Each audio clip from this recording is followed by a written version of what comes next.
어, 텃밭을 일구며 근근히 살아가는 할머니에 관한 얘기죠. 그가 교회에 등록하셨고 교회를 잘 나왔는데 어느 주일부터 갑자기 이제 교회를 끊었습니다. 그래서 목사님이 신방을 가보니까 할머니와 어느 날 교회에 갔다 오니까 마당에 널었던 고추를 누가 다 가져가 버렸다. 근데 고추도 못 지켜주는 하나님을 내가 뭘라고 믿겠느냐 이렇게 했다는 거죠. 낭패를 만났다는 거예요. 이게 우스개 같지만은 어쩌면 우리 자신도 그러한 수준에 있는 것이 아닐까 하는 생각을 해볼 때가 있습니다. 사건에 부딪혀봐야 합니다. 그래야 나 자신을, 우리 믿음의 정체를 알게 되는 거죠. 네, 사람들은 신이 존재한다면 우리의 삶의 고난은 당연히 신께서 막아줘야 된다고 생각해요. 그래서 실제로 무신론 학자들은 지구상에서 발생하는 전쟁과 기아와 어떤 범죄들을 바라보면서 신은 없다고 혹은 신은 무의미하다고 얘기를 하는 것입니다.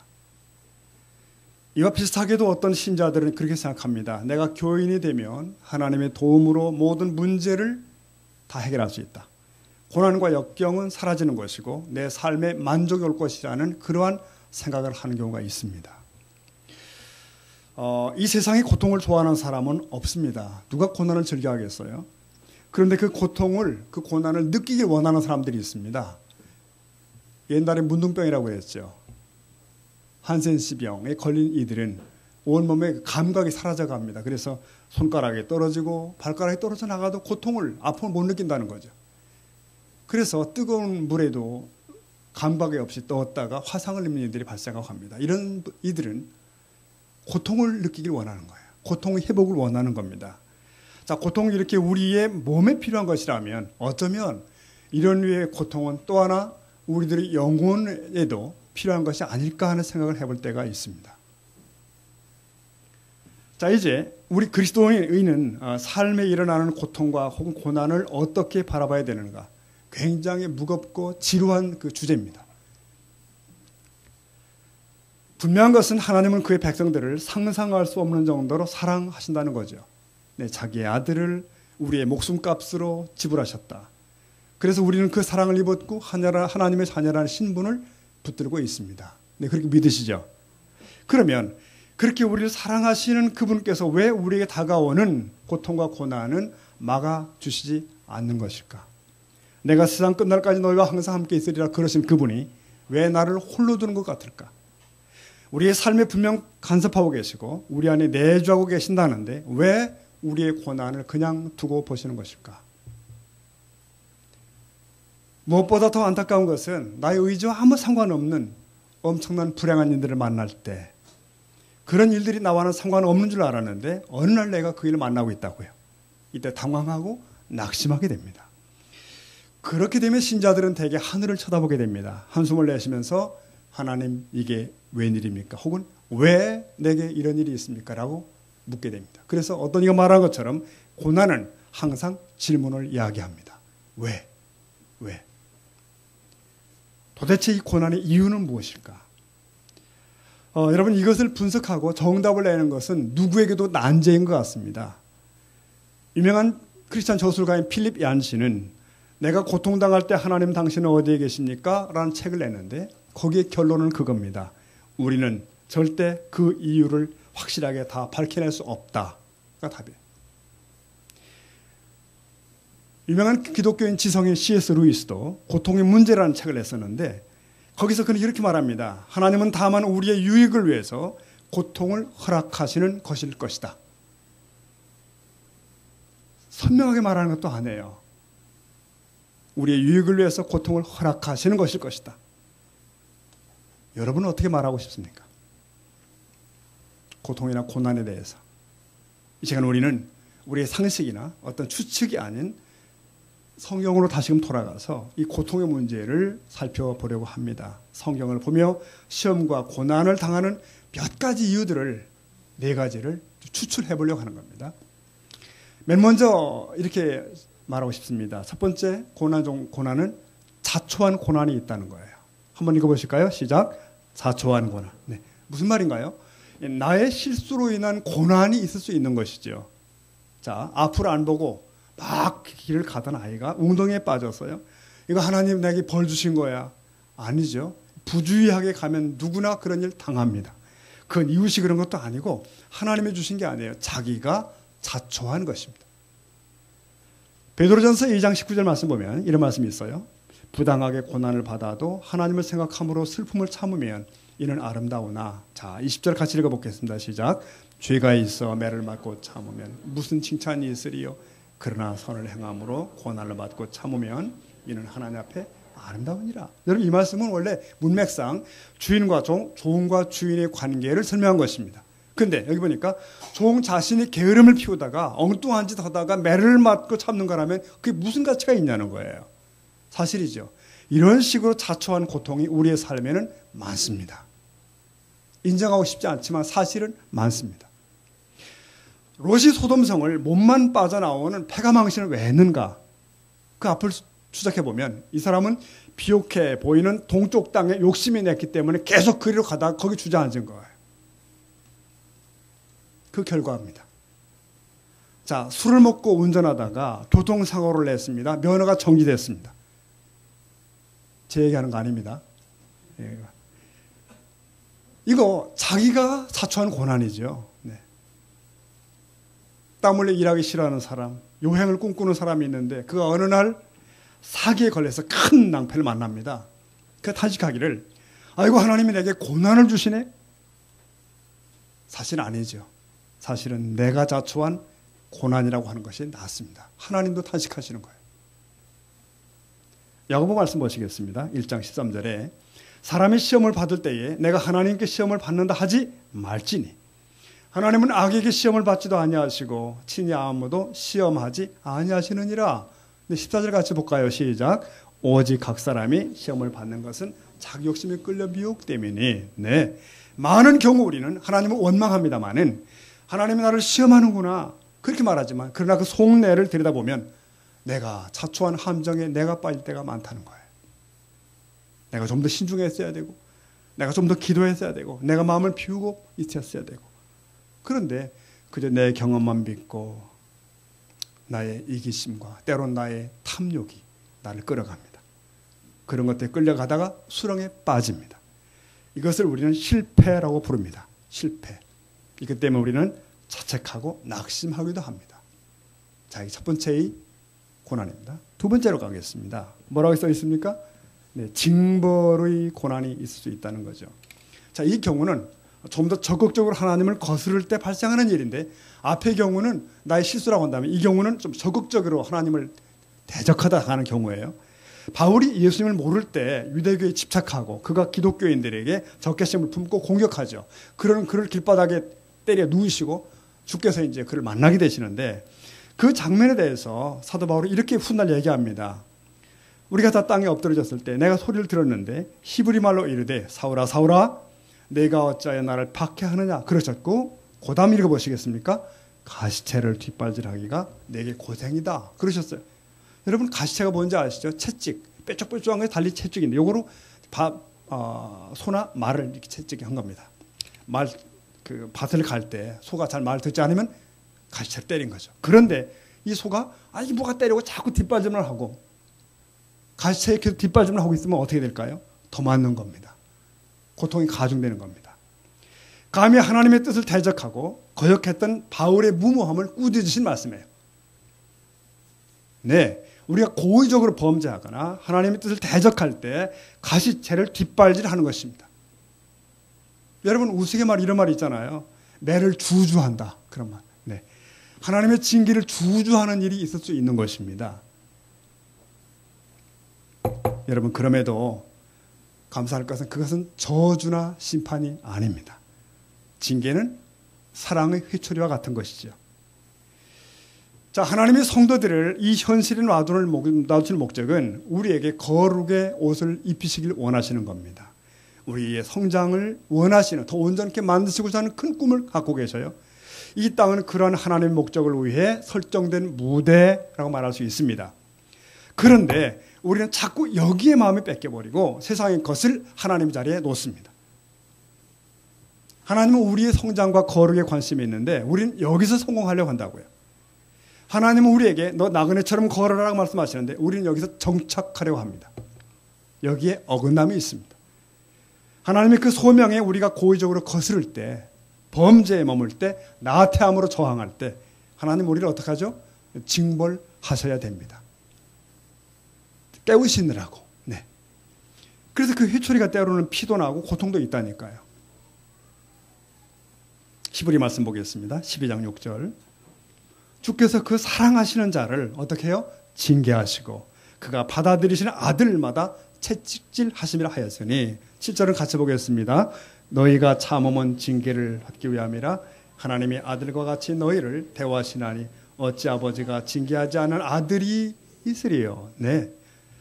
보세요 여러분. 이스라엘 백성이 40년이나 메마른 광야길을 헤매잖아요. 가데스 바네아에서의 불신앙에 대한 징벌이었습니다. 그 상태 가지고는 가나안 땅 못 들어가. 그렇게 말씀하시는 거예요.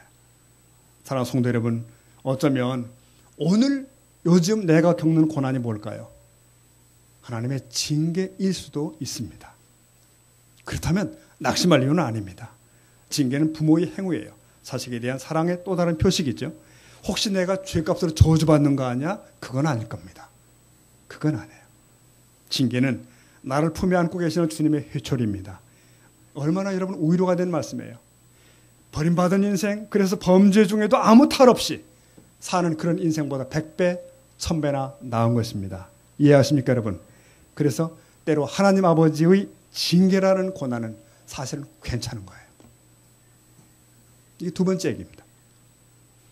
세 번째의 고난이 있습니다. 읽어보시겠습니까? 세 번째 고난. 네, 의를 위한 고난이 있습니다. 의를 위한 고난. 이게 무슨 말인가 하면은 나 스스로 의를 향해서 나아감을 통해서 고난을 만나는 거죠. 그러니까 내가 스스로 그 길을 찾아가는 거예요.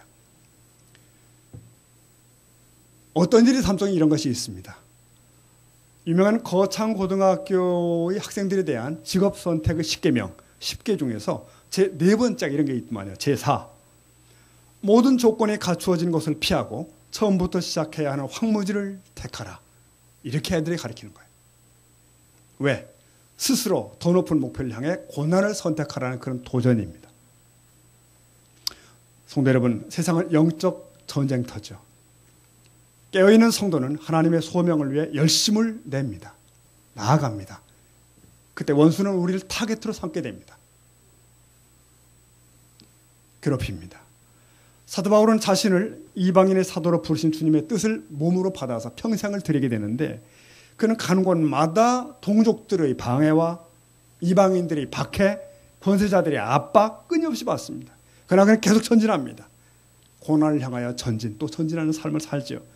그래서 골로새 1장 24절 보면 이렇게 말씀하고 있죠. 나는 이제 골로새 교회 성도들 당신들을 위하여 받는 괴로움을 기뻐하고 그리스도의 남은 고난을 당신들의 교회를 위해서 내 몸에 채워놓으라. 이렇게 말씀하는 거 보이십니까? 그리스도의 남은 고난을 내 몸에 채운다. 복음이 교회에 충만해지는 일을 위해서 내가 고난을 택하겠다는 거예요. 그는 스스로 고난을 향해 간 사람이죠. 그러니까 의를 향한 고난입니다. 여러분, 사도 바울만 그런 건 아닙니다. 보면 앞서간 많은 믿음의 선진들이 사실은 이러한 삶을 사셨어요. 오래전인데 벌써 신학교에 제가 입학할 때 면접하던 교수님이 그렇게 물었습니다. 다른 길도 많은데 굳이 이 고난의 길을 택한 이유가 뭔가? 그렇게 묻더라고요. 그때 그는 고난의 길이라고 그랬어요. 그런데 오늘날 이 길을 고난의 길이 아니라 누림의 길로 누리려 했던 그런 어떤 사역자들로 인해서 때로 구설수도 있고 사회적으로 매도를 당할 때도 있습니다. 그러나 오늘도 대다수의 주의 종들은 외로운 길을 갑니다. 선교사들, 사역자들 다 마찬가지예요. 의를 위한 고난. 네. 근데 그들만 의로운 고난 받는 건 아닙니다. 우리 성도들도 각자의 삶의 자리에서 이 길을 택할 수가 있습니다. 우리는 그리스도인으로서 세상과 등을 치고 하나님의 뜻을 따라서 살기로 한 자들입니다. 여러분 믿으십니까? 네. 이제 세상이 사단이 우리를 제외할 리가 없다는 것이죠. 그로 말미암아 우리에게 무엇이 고난이 닥치는 것입니다. 우리는 비겁하여 숨는 자일 수 없습니다. 예수님 하신 말씀 보시겠습니까? 마태복음 5장 10절 같이 봅니다. 시작. 의를 위하여 핍박을 받은 자는 복이 있나니 천국이 저희 것입니다. 네, 의를 위한 핍박과 의를 향한 고난이 있는 것입니다. 복이 있다는 것입니다. 우리는 이렇게 하나님의 편에 서게 됨으로써 세상으로부터 배척을 혹은 핍박을 혹은 고난을 받을 수가 있습니다. 원수 마귀는 세상을 이용하여 우리를 공격하고 고통을 주는 것이죠. 그러나 진정한 성도들은 그럼에도 불구하고 이 길을 마다하지 않습니다. 가는 것입니다. 여러분, 적게 표현하면 우리가 예수 믿는다는 이유 때문에 동리에서 손해볼 때가 있는 겁니다. 이웃들에게 참아야 될 때가 있는 것이에요. 교회의 화합을 위해서 억울한 말을 듣고도 인내하는 것입니다. 봉사할 때도 남보다 힘든 일을 자청할 수가 있는 것이고요. 주님의 명예를 위해 애쓰는 모든 수고들, 이런 의를 위한 고난의 선택, 이런 자들에게 바로 천국에서의 칭찬과 상급이 반드시 있는 줄로 믿습니다. 자, 또 하나 말할 수 있습니다. 네 번째의 경우, 네, 읽어보시겠습니까? 연단으로서의 고난이 있습니다. 이것은 나의 의도나 나의 실수나 범죄 아무 상관이 없는 것이에요. 그러니까 그 고난 이유조차도 짐작할 수 없는 것입니다. 하나님의 일방적 섭리 속에서 발생하는 일입니다. 그러니까 하나님이 제공하는 트레이닝 코스라 말할 수도 있죠. 하나님은 우리를 보다 강한 당신의 백성으로 삼길 원하십니다. 더 온전한 파트너 삼길 원하시는 거예요. 자, 아마도 아브라함의 생애 속에서 가장 힘들었던 순간은 창세기 22장일 겁니다. 백세에 얻은 독자 이삭을 제물로 바치라는 요구지요. 우리는 그가 믿음의 조상이니까 아무 고민도 없이 오케이 하나님, 그랬을 거 생각하지만 그렇지 않습니다. 적어도 그도 엘리야가 그랬던 것처럼 그도 아브라함도 우리와 성정이 같은 사람이에요. 한 아이의 부모란 말입니다. 그는 긴 고통의 밤을 지낸 후에 아들을 모리아산으로 데리고 갈 겁니다. 그리고 제단에 올려놓는 거죠. 그때 이런 음성이 들리죠. 이제야 내가 하나님이 경외하는 줄을 아노라 그랬습니다. 그것은 연단으로 이루어지는 고난이에요. 바로. 역시 이 연단으로서의 고난에 대한 대표적인 케이스는 미스터 욥입니다. 욥. 욥은 더 깊고 온전한 하나님의 사람으로 만들어져 가게 되는데, 이 욥의 고난이 지상의 문제가 아니라 천상서 시도되죠. 그러니까 욥에게는 엉뚱한 얘기입니다. 상상 못한 일이에요. 사단이 하나님 앞에 와서 지상에는 하나님을 순전히 경외하는 자가 없다는 것입니다. 동방의 욥도 마찬가지라는 거예요. 근데 하나님 말씀하시는 욥은 다르다, 그렇게 말씀하신 거죠. 그래서 욥에 대한 공격을 사단이 주도하고 하나님이 허용하는, 그것이 바로 욥기 얘기 아닙니까? 그런데 욥 입장에서는 까닭 없는 고난이 막 쏟아져 들어오는 겁니다. 왜 그런지 알 수가 없는 거예요. 완전히 망가지는 겁니다. 그러나 욥은 끝내 하나님을 외면치 않죠. 결국 사단이 패배합니다. 이 고난의 태풍이 끝났을 때 어때요? 욥은 새 사람이 된 거죠. 더 깊고 온전한 하나님의 사람으로 섭니다. 이제는 하나님을 귀로 듣는 것이 아니라 눈으로 배우는 수준에까지 간 거죠. 여러분, 성도의 온전해짐이란 현세를 다 던지고라도 붙들어야 할 영혼의 가치가 있는 것입니다. 영혼의 가치가 있는 것입니다. 그리로 간 겁니다. 또 하나 놀라운 것은 욥은 오고 오는 후대에 놀라운 샘플이 된 거예요. 수많은 고통과 고난과 한숨에 젖은 사람들에게 믿음과 격려의 도전을 합니다. 너 나만큼 아파봤어? 이렇게 말하는 거예요, 욥은. 오늘 아픈 자들에게. 그렇게 하여 하나님 나라의 한 부분의 중요한 몫을 욥은 감당하고 있는 것입니다. 그걸 욥도 몰랐을 거예요. 자, 사랑하는 성도 여러분, 오늘 누구에게는 다른 사람보다 더 심한 고난이 있습니다. 더 큰 고통이 있습니다. 평생을 가는 고통도 있습니다. 왜 그런지 설명할 수가 없습니다. 어느 누구에게는 강한 훈련 코스가 제공되기도 합니다. 테스트여 연단입니다. 그러나 하나님의 시험은 우리의 믿음을 순화시키기 시작합니다. 자, 베드로전서 말씀 보시겠습니까? 1장 6절.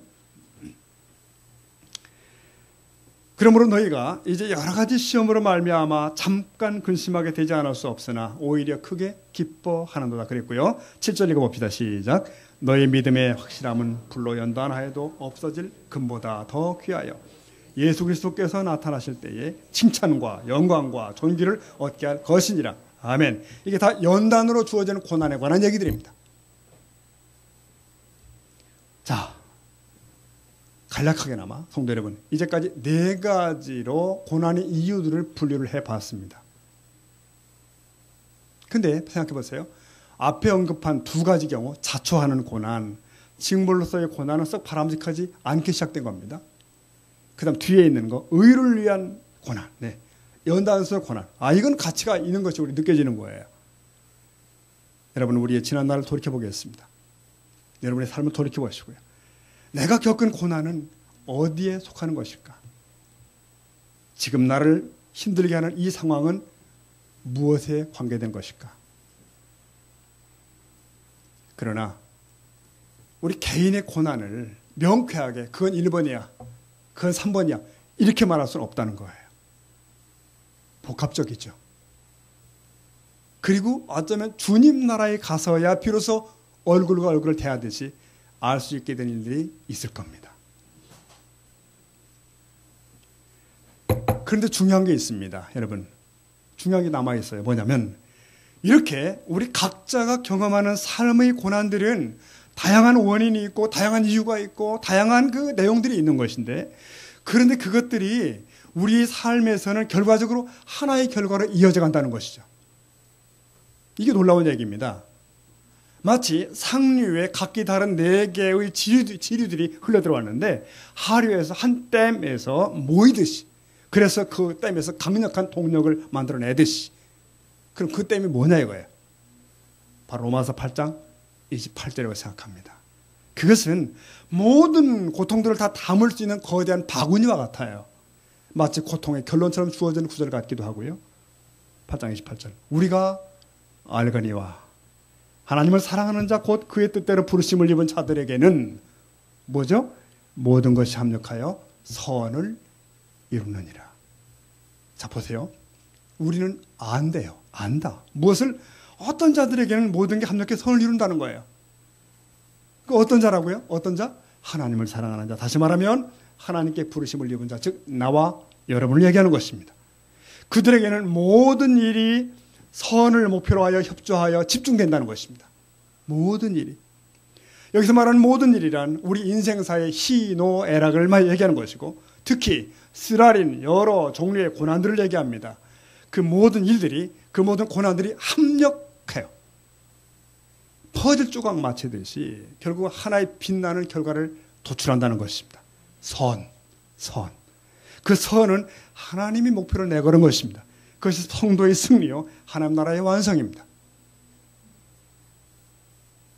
여러분, 오늘 예수를 믿어 성도가 된 나와 여러분이 그렇게 대단한 자리에 부름받은 사람들이에요. 이게 보통 일이 아니라는 것이죠. 그런 우리이기 때문에 어떤 고난을 만나지 않았어야 되지만 그건 마저도 우리가 하나님의 사랑 안에 있는 한 가치 있게 쓰인다는 것입니다. 여러분 믿으시나요? 자초한 고난 보세요. 쓰라린 실패마저도 선으로 바꾸신다는 거예요.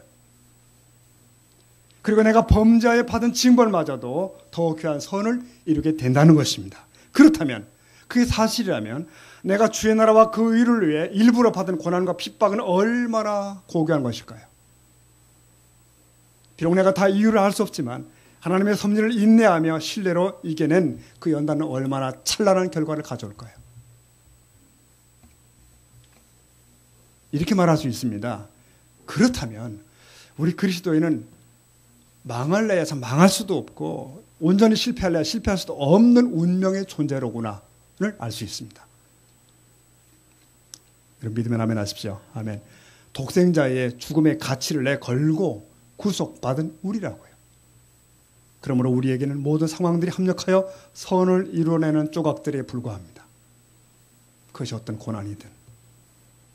야고보 말씀 보시겠습니다. 1장 2절에 보면은 내 형제들이여 너희가 여러 가지 시험을 만나거든 온전히 기쁘게 여기라. 왜? 이는 너희 믿음의 시련이 인내를 만들어내는 줄을 너희가 알미라. 4절 다 같이 인내를 온전히 이루라. 이는 너희를 온전하고 구비하여 조금도 부족함이 없게 하려 함이라. 아멘. 여기서 여러 가지 시험이란 말이 나와요. 오늘식으로 말하면 1번 고난, 2번 고난 이런 거죠. 3번, 4번. 고난은 다양합니다.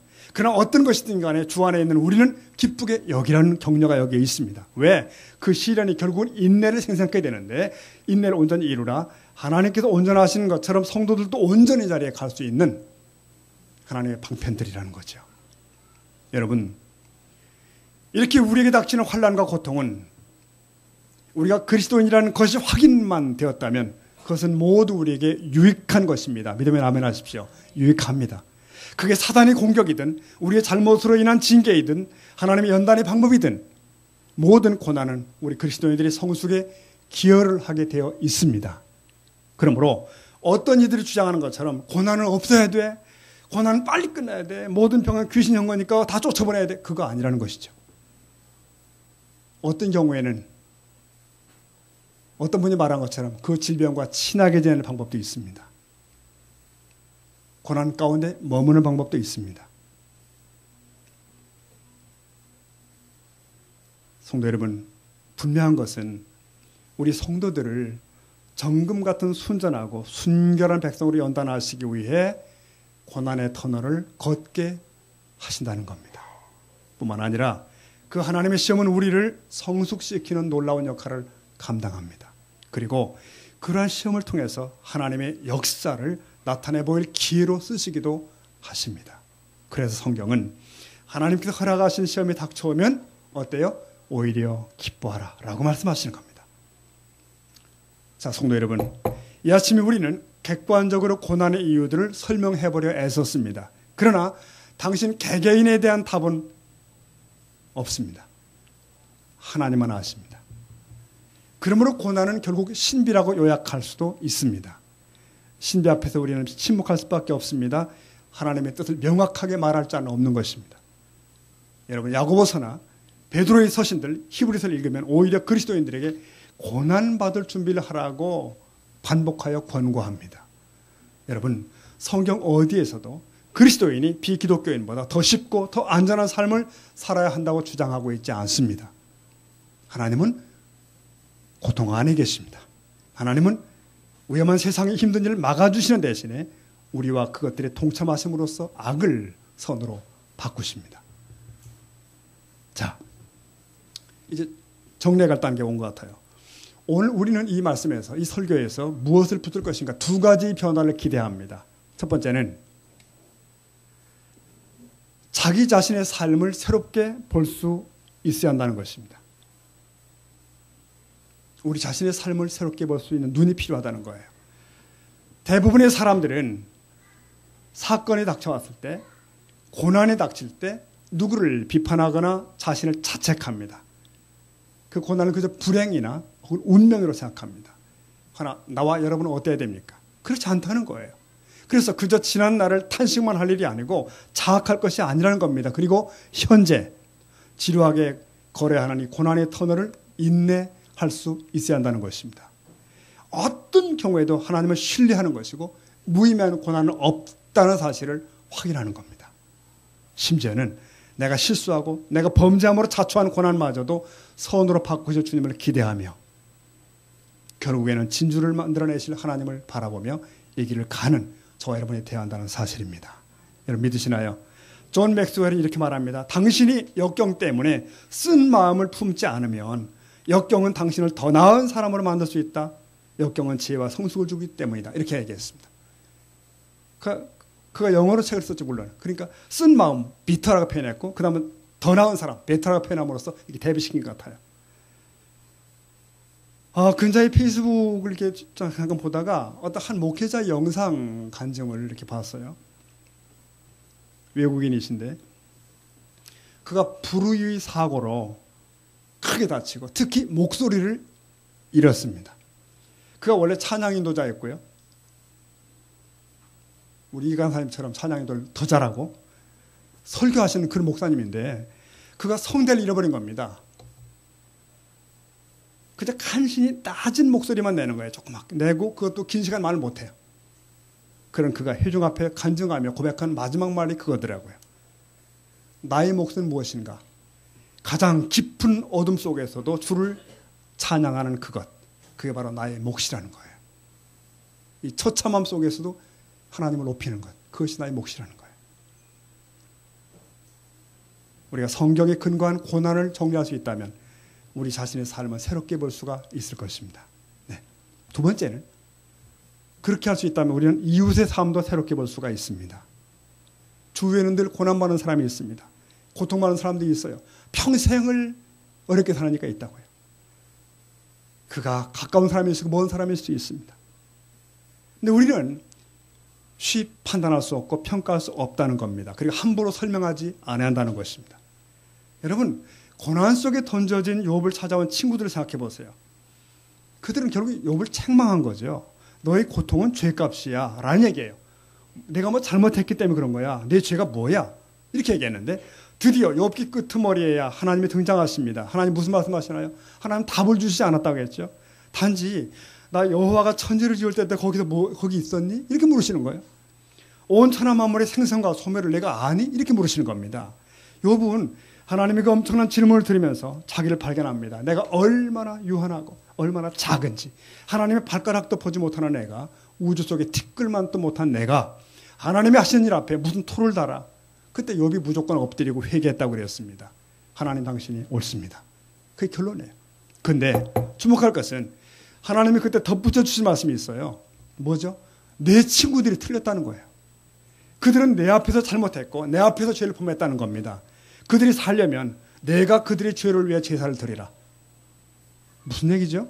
옳은 척하던 친구들, 판단하던 사람들을 그들의 운명이 욥의 손에 달린 겁니다. 여러분, 만일 저와 여러분이 욥의 친구였다면 어떻게 해야 된다고요? 네, 고통당하는 욥의 손을 잡아주는 겁니다. 그리고 함께 있어주는 겁니다. 훈계하지 않고 판단하지 않는 겁니다. 그러면서 우리 자신을 돌아보며 깊은 성찰을 하는 겁니다. 그래, 내가 욥보다 의롭지 않은데, 내가 저 사람보다 의롭지 않은데 하나님은 내가 뭘 깨닫기 원하시지?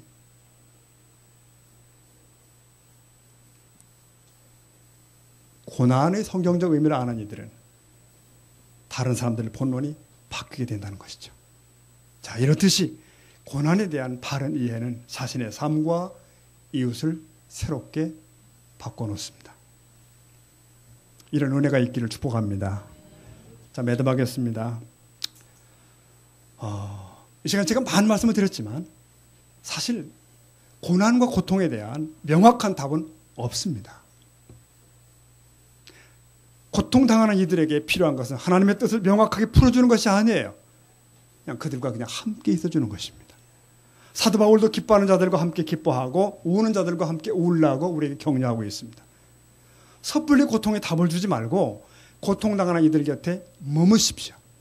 그저 같은 마음으로. 이것이 자기를 비워 종의 형체를 가져 사람들과 같이 내신 예수의 모습이에요. 여러분, 사람은 분명 온전치 않습니다. 동방의 의인 욥마저도 하나님의 연단의 코스에 들어가야 했다는 사실을 기억하시고, 오늘 나는 아무런 어려움이 없어, 그렇게 말하는 문제가 아니라는 걸 기억하셔야 돼요. 오늘 아무런 걱정 없이 그저 평탄하게 길 가는 자들을 너무 부러워할 문제가 아니라는 것입니다. 주위에 보면 그런 사람들이 있죠. 참 잘도 풀리네, 그런 사람이 있다고요. 저도 목회자의 길을 가면서 참 잘 흘러가는 친구들 볼 때도 있습니다. 저 친구는 참 마음 어려움 없이 가는구나. 너무 부러울 문제는 아닌지도 모른다.